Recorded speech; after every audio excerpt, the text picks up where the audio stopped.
날마다 주의 사랑 안에 머물면서 평생토록 주님만 찬양할 수 있기를 축복합니다. 사랑합니다. 네, 옆에 분들 같이 인사할까요? 사랑합니다. 축복합니다. 인사하겠습니다.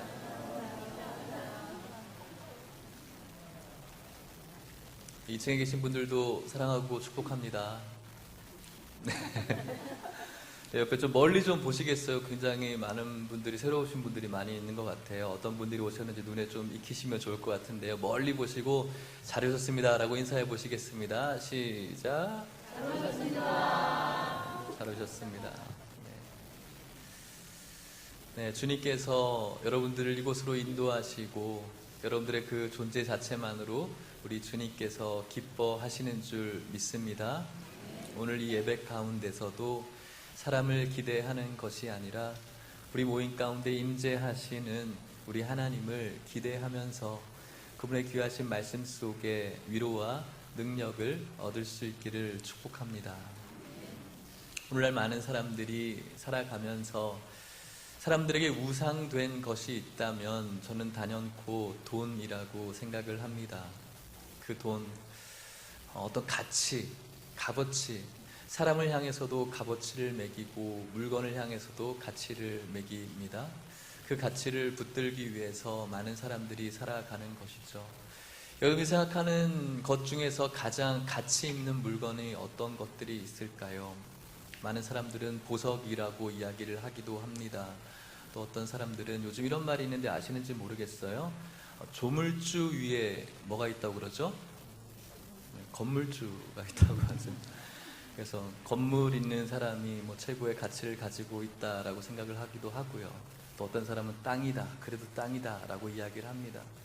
제가 많이 생각해 보다가 저는 많은 가치 중에서 요즘 사람들이 가지고 있는 가치가 무엇이냐면 정보라고 생각을 합니다.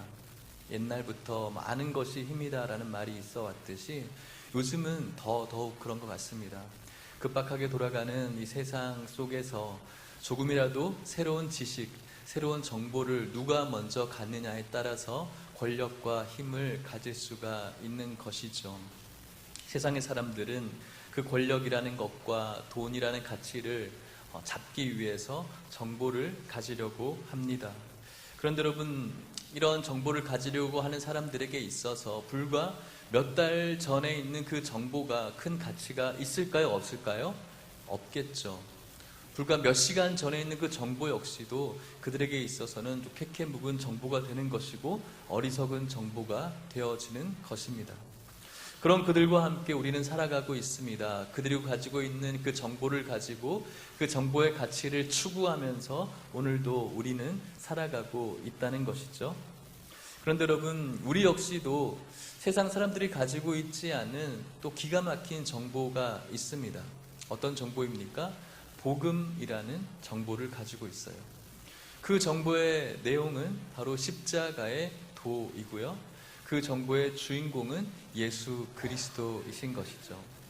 그런데 여러분, 이 정보에 이 세상과의 사람들 속에서 섞이지 못하는 치명적인 문제와 약점이 있어요. 그것이 무엇이냐면 우리가 가지고 있는 이 정보가 아주 캐캐 묵은 2000년 전, 아니 수천 년 전의 정보라는 것이죠. 사람들이 바라보기에는 어리석은 정보이고 미련한 정보이라는 것입니다. 많은 사람들이 예수 그리스도에 대해서 들어보지만 그들에게 있어서 예수 그리스도라는 이 복음의 정보는 캐캐 묵은 것이고 미련한 것이고 능력이 없는 것이고 어리석은 것이라는 것이죠. 왜 그럴까요? 예수 그리스도의 복음이 그들에게 던져주는 돈의 가치가 전혀 없다는 것입니다. 그들이 가지고 있는 사고와 그들이 가지고 있는 생각만이, 그들이 가지고 있는 그 정보만이 돈이 된다는 것이죠. 그런데 여러분, 불행하게도 이런 사실은 교회 안에서도 발견되어지는 연약함일 수도 있습니다. 우리가 교회를 다니고 있습니다. 매주마다 2000년 전, 수천 년 전의 이 정보를 가지고 우리가 이야기를 듣습니다. 그런데 이 정보가 우리들에게 있어서는 아무런 영향력을 발휘하지 못하는 거예요. 왜요?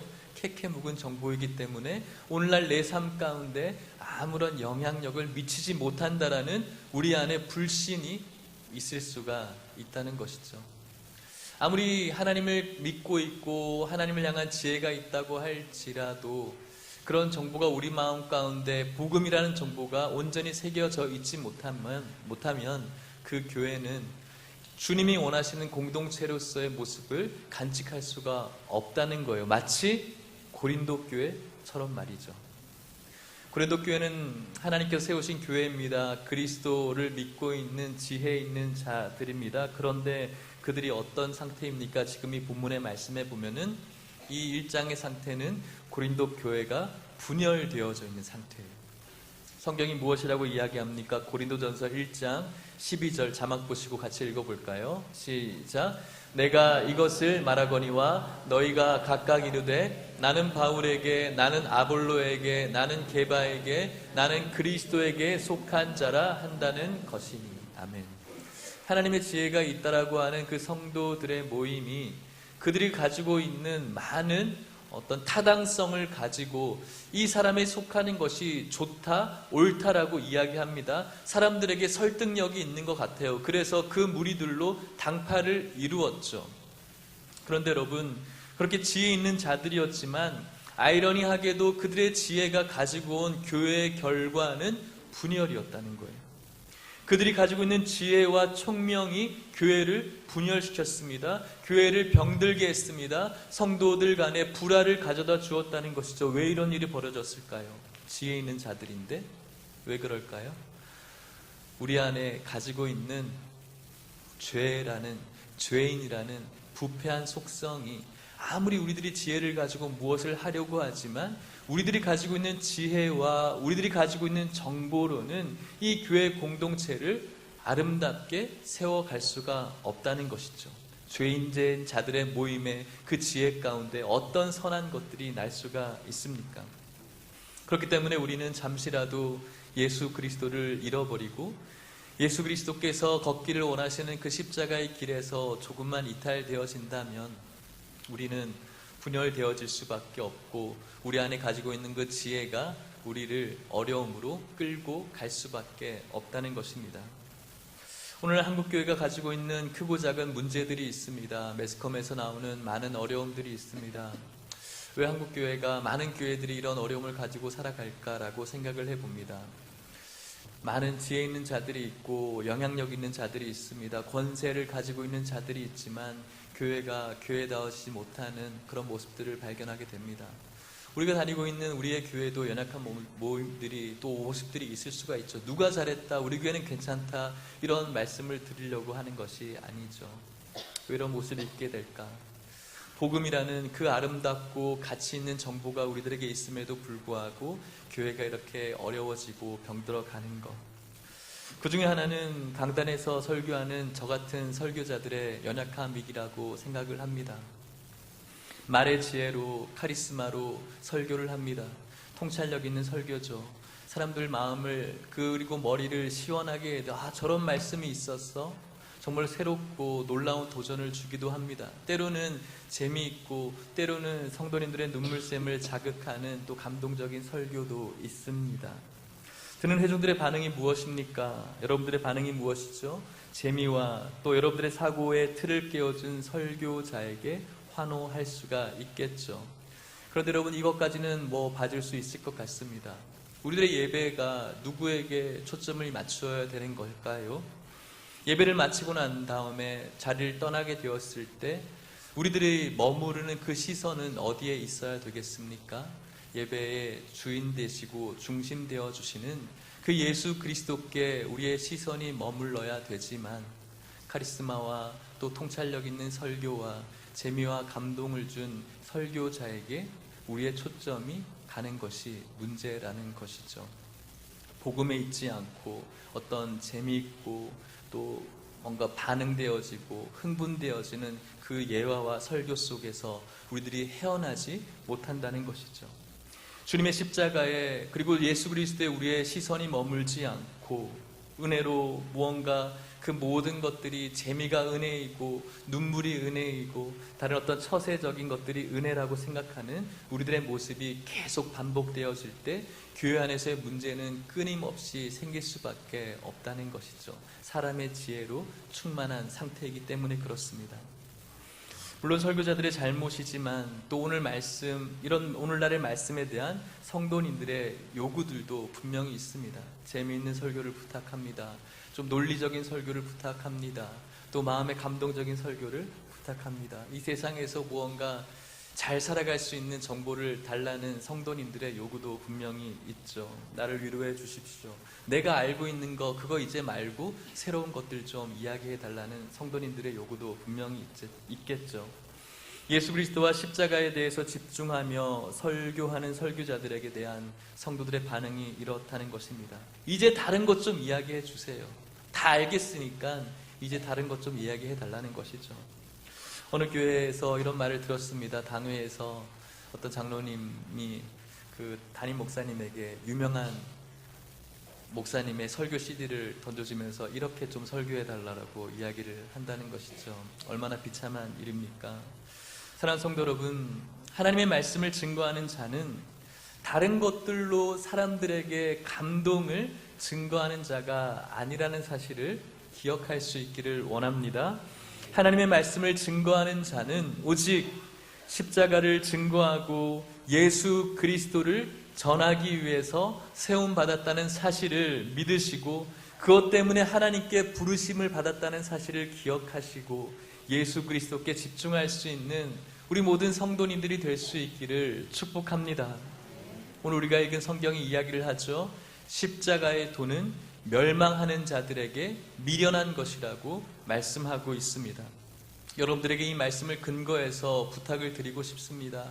십자가의 이 도가 미련한 자에, 멸망받을 자에게 미련한 것이라고 이야기를 하고 있습니다. 오늘 여러분들에게 이 십자가의 도가 미련하다고 생각이 든다면 식상하고 형식적이고 진부한 그런 것이라고 생각이 든다면 오늘 성경이 무엇이라고 이야기합니까? 멸망하는 자들에게 그렇게 이야기를 한다는 것이죠. 우리가 알고 있는 이 십자가는, 이 십자가의 도는 진부하고 형식적인 말이 아닙니다. 이 십자가는 구원이 필요한 우리들에게 있어서 반드시 있어야 될 하나님의 능력인 줄 믿습니다. 저와 여러분들이 알고 있는 이 세상에 어떠한 가치 있는 정보와 철학과 지식이라고 할지라도 우리를 구원시킬 수 있는 그 어떤 것도 될 수가 없다는 것이죠.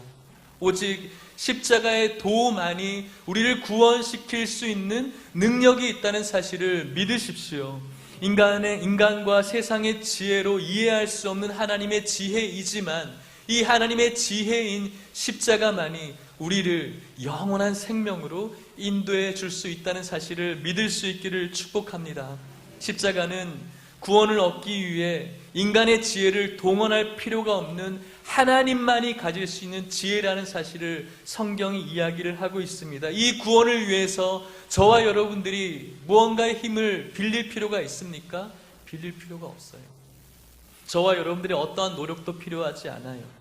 이것을 성취하기 위해서 여러분들의 몸을 학대할 필요도 없어요. 다른 종교처럼 어떤 공로를 쌓고 고행할 필요가 없다는 것이죠. 고난주간이 되면 우리가 주님의 고난에 동참하기 위해서 뭔가 금식을 하고 우리 몸을 좀 학대하려고 하는 그런 반응이 있습니다. 물론 그것이 나쁜 것이 아니죠. 주님의 고난에 동참해보려고 하는 그 마음이 너무나 귀한 것이죠. 하지만 여러분, 우리가 때로는 주님의 고난에 대한 잘못된 오해를 하고 있을 때가 있어요. 단지 주님의 그 십자가의 고난이 육체적인 것으로만 생각하고 있다면 그것은 정말로 주님의 고난을 오해하고 있는 거예요. 주님의 그 고난, 그 십자가의 고난이 육체적인 것이라고 생각해서 뭔가 패션 오브 크라이스트 같은 영화를 보면서 주님께서 저렇게 돌아가셨구나, 얼마나 아팠을까, 그것이 주님의 진정한 고난이라고 생각한다면 그것은 우리들에게 있어서 정말로 큰 착각일 수가 있다는 것이죠. 예수님께서 사람들에게 뺨을 맞고 침을 뱉음을 당하고 조롱을 당하고 또 십자가의 형틀에 박힌 것 물론 아픈 것이죠. 그런데 여러분, 정말로 주님께서 그 육체적인 고난이 너무나 힘들어서 그 겟세마네 동산에서 땀이 핏방울처럼 변하는 그런 아픈 기도를 하나님 앞에 올려드렸을까요? 하나님, 저 십자가가 너무나 아플 것 같아요. 사람들에게 받는 그 비난과 조롱이 저에게 있어서는 너무나 견디기 힘든 모욕이에요, 수치예요. 그러니까 그 잔을 지나가게 해달라고 하나님께 기도했을까요? 그것이 아니에요. 주님께서 그토록 힘들어했던 그 쓴 잔은 무엇을 의미하는 것일까요? 여러분, 하나님은 어떠한 분이십니까? 성경이 표현하기를 이사야 43장 15절 말씀인데 같이 한번 읽어볼까요? 이사야 43장 15절 말씀 자막을 보시고 같이 읽겠습니다. 시작. 나는 여호와 너희의 거룩한 이요 이스라엘의 창조자요 너희의 왕이니라. 아멘. 나는 여호와고 거룩한 사람, 거룩한 이라고 이야기합니다. 거룩하다는 것이 무엇입니까? 죄가 있다 없다? 없다는 것이죠. 죄가 없다는 것을 떠나서 죄와 가장 멀리 있다는 거예요. 죄를 싫어한다는 것이죠. 그 죄와 함께할 수 없다라는 것이 하나님의 속성이에요. 그렇기 때문에 모든 인간들은 하나님과 할 수가 없죠. 시편 24편 3절에 시편의 기자가 이렇게 이야기를 합니다. 같이 읽어볼까요? 시작. 여호와의 산에 오를 자가 누구며 그의 거룩한 곳에 설 자가 누구인가? 여호와의 산에 오를 자가 없다는 것이죠. 무슨 말씀입니까? 그의 거룩한 곳에 설 자가 없다는 거예요. 왜요? 죄 있는 인생은 하나님의 거룩한 산에 오를 수가 없다는 거예요. 죄를 멀리 하시고 죄를 싫어하시는 하나님 앞에 설 수 있는 자가 아무도 없다는 거예요. 그런데 주님 앞에 설 수 있는 분이, 인간의 육체를 가지고 오신 분이 딱 한 분 계셨어요. 그분이 누구입니까? 예수 그리스도시죠. 그분께서는 하나님과 교제하는 것이 삶 속에서의 가장 큰 기쁨이에요. 하나님과 떨어질 수가 없는 분이세요. 하나님과 함께하는 것이 그분에게 있어서 가장 큰 가치 있는 삶이었다는 것이죠. 그런데 여러분, 그 십자가라는 것은 무엇을 의미하는 것입니까? 그 십자가는 단순히 한 죄인을 죽이는 형틀을 벗어나서 그 십자가에 주님께서 달리신다는 것은 인간이 가지고 있는 모든 죄의 쓴 잔을 뒤집어 쓴다는 것을 의미하는 거예요. 십자가는 하나님이 죽으신 것 이상으로 저와 여러분들이 가지고 있는 씻을 수 없는 그 오물덩어리인 그 죄를 정말로 하얗고 하야신 그 예수님께서 뒤집어 쓰는 것을 의미하는 거예요. 주님께서 저와 여러분들의 그 모든 인류의 죄를 뒤집어 썼다는 것은 무엇을 의미하는 것입니까? 하나님과의 분리를 의미하는 거예요. 하나님과 깊은 교제 속에서 그분과 함께 하고 있어야 될 그 예수님께서 하나님과 분리되는 그 아픔, 하나님과 분리되어지는 그 고통을 참을 수가 없는 거예요. 육체적인 조롱과 그리고 매맞음과 채찍과 창과 못, 그 고통을 힘들어하는 것이 아니라 우리들의 죄 때문에 주님과 하나님과 분리되어지는 그 고통이 너무나 힘든 것이죠. 그것 때문에 하나님께 기도하는 거예요. 이 죄의 잔, 이 쓴 잔을 비켜가게 해달라고 하나님께 기도하는 것이죠. 단순히 육체적인 고통 때문에 그거 피하게 해달라고 주님 하나님께 기도하는 것이 아니라는 거예요. 십자가는 그런 의미를 가지고 있는 거예요. 저와 여러분들이 가지고 있는 그 모든 죄를 주님께서 다 뒤집어 쓰시고 주님과의 분리의 아픔을 감당해야 될 그 아픔을 가진 것이 주님의 십자가라는 것입니다. 그래서 단순히 육체적인 고통, 그것이 십자라고 생각한다면 우리들에게 있어서 크나큰 착각일 수밖에 없다는 것입니다. 이런 주님의 고난에 우리가 어떻게 동참할 수가 있을까요?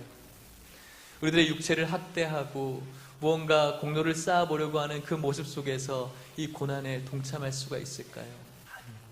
주님의 고난에 동참할 수 있는 인생은 이 세상에 아무도 없어요.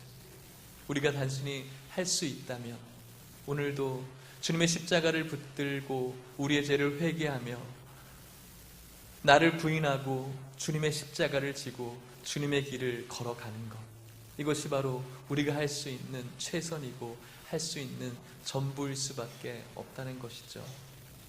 사랑하는 여러분, 오늘날 주님께서 분명히 복음을 주었지만 오늘 성경이 이야기하듯이 여전히 유대인은 표적을 구하고 헬라인은 지혜를 찾습니다.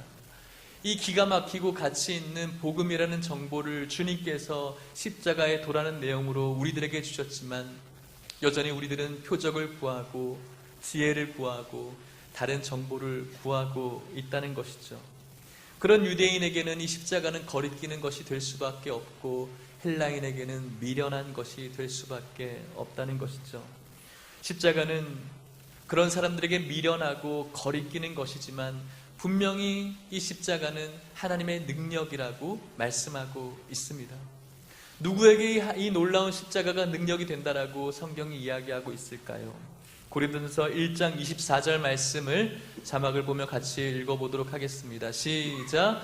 오직 부르심을 받은 자들에게는 유대인이나 헬라인이나 그리스도는 하나님의 능력이요 하나님의 지혜니라. 아멘. 이 십자가는 하나님의 능력이요 하나님의 지혜가 되는 줄 믿습니다. 그런데 누구에게 이런 능력과 이런 지혜가 되는 것입니까? 오직 부르심을 받은 자에게 이런 능력과 이런 지혜가 된다는 것이죠. 바라기는 오늘 이곳에서 하나님께 예배드리고 있는 여러분들이 하나님의 부르심을 받은 자 될 수 있기를 주님의 이름으로 축복합니다. 내가 그 십자가 앞에서 죄인으로 고백되어지는 것, 뭔가 우리들에게 우울감을 느끼게 만들고 우리를 정죄하게 만들고 세상 가운데서 나는 죄인으로 힘없이 살아가라고 이야기하는 것이 아니에요. 주님께서 그런 자에게 놀라운 기쁨과 놀라운 감사의 제목을 주시는 줄 믿습니다. 그런 자가 하나님께서 복 있는 자라고 말씀하시고 그런 자가 주님의 기쁨이 된다라고 성경에서 말씀하고 있다는 사실이죠. 스바냐 3장 17절 말씀 같이 한번 읽어볼까요? 여러분들의 존재에 대해서 하나님께서 어떻게 보고 계십니까? 읽겠습니다. 시작. 너의 하나님 여호와가 너희 가운데 계시니 그는 구원을 베푸실 전능자이시라. 그가 너로 말미암아 기쁨을 이기지 못하시며 너를 잠잠히 사랑하시며 너로 말미암아 즐거이 부르며 기뻐하시리라 하리라. 아멘.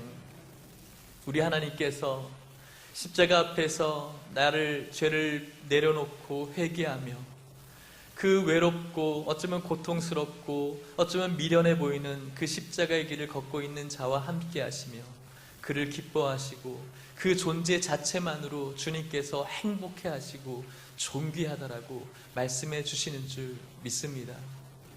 오늘 저와 여러분들이 붙들어야 될 이 십자가의 도는 세상 사람들에게 있어서는 어리석고 미련하고 거리끼는 캐캐 묵은 옛날 정보이지만 오늘 이 말씀을 듣고 있는 저와 여러분들에게 있어서는 생명을 살리는, 오늘도 우리들의 삶을 소성케 하는 가장 가치 있는 정보임을 믿을 수 있기를 축복합니다. 말씀을 마치려고 합니다. 사랑하는 성도 여러분, 오늘날 여러분들이 이 십자가를 붙든다는 것, 십자가의 길을 걸어간다는 것은 무엇을 의미합니까? 오늘 예배에 나왔지만 여전히 이 십자가가 여러분들에게 있어서 무언가 캐캐 묵은 것이고 고리타분하고 진부하고 이제는 좀 다른 것 좀 이야기해 주지 왜 재미있고 즐거운 것은 이야기하지 않습니까? 라는 그런 도구로 전락해 버리진 않았습니까? 이 십자가의 도가 저와 여러분들의 삶 가운데 아무런 영향력을 미치지 못한다라고 혹시 생각하고 있지는 않으십니까? 내 삶 가운데 아무런 능력이 되지 못하고 아무런 힘이 되어주지 못한다라고 혹시 이 십자가를 붙들지 못하고 살아가지는 않으십니까? 제가 직장 생활을 하다가 신학교를 가게 됐습니다. 어릴 때부터 목사로 소원해 본 적은 없습니다. 직장 생활을 하다가 신학교를 들어가게 됐죠. 신학교에 들어가서 첫 번째 맞는 수련회에서 첫날 기도를 하는데 뭔가 망치를 가지고 제 뒤통수를 쾅 때리는 느낌이 있었어요. 그러면서 뭔가 꿈에서 깬 것처럼 신학교 들어가기 위해서 열심히 준비하고 공부해서 들어왔는데 지금 내 뭐 하고 있지? 죄송하지만 속된 말로 나 미친 거 아니야? 이런 생각이 들었어요. 뭔가 꿈에서 깬 것 같아요. 현실로 돌아온 것 같아요. 갑자기 두려운 마음이 드는 거예요. 나 지금 뭐 하고 있지? 나 여기 괜히 온 거 아니야? 두려웠어요. 어떻게 할 수가 없는 거예요. 기도를 해도 너무 답답한 것이죠. 내가 들어오긴 들어왔는데 이것을 가지고 내가 살아갈 수 있을까? 미래에 대한 두려움도 확 갑자기 오기 시작하는 거예요. 사단이 주는 그런 유혹이었던 것 같아요. 당장 뛰쳐나가고 싶었어요. 기도를 하는 중에 한 찬양이 들려왔어요.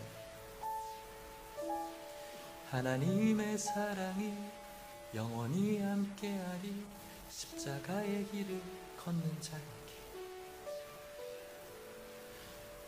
힘들고 어렵고 외롭고 고통이 있을 것 같지만 하나님의 사랑이 영원히 함께할 것이다. 두렵지만 힘들지만 네 미래가 보장되어지지 않을 것 같지만 걸어가봐. 하나님의 사랑이 영원히 함께할 것이다. 십자가의 길을 걷는 자에게. 이 찬양이 들리는데 제 마음이 평안해집니다. 모든 파도가 완전히 사라지는 것이죠. 그 후로 지금까지 한 번도 흔들린 적이 없어요. 왜요? 이 십자가의 길을 걷는 자에게 하나님의 사랑이 영원하다라고 약속하셨기 때문에. 비단 저의 말이 아닙니다. 오늘 여러분들에게도 주시는 하나님의 음성인 줄 믿으시길 바랍니다. 십자가의 도는 세상 사람들에게는 미련합니다. 어리석습니다. 거치는 것입니다. 거리끼는 것입니다. 하지만 오늘 이 말씀을 듣고 있는 저와 여러분들에게는 생명의 능력이 있는 줄 믿습니다. 이 십자가의 길은 미련해 보이고 무언가 어리석어 보이는 외로운 길일 수 있지만 하나님의 사랑이 이 길을 걷는 자에게 영원히 함께 하실 것이라고 약속해 주셨습니다. 이 길을 믿음을 가지고 걸어갈 수 있기를 축복합니다. 그 찬양을 같이 한번 하기를 원하는데요. 모르시는 분들 있더라도 가사의 은혜를 받으시면 좋겠습니다. 내 마음에 주를 향한 사랑.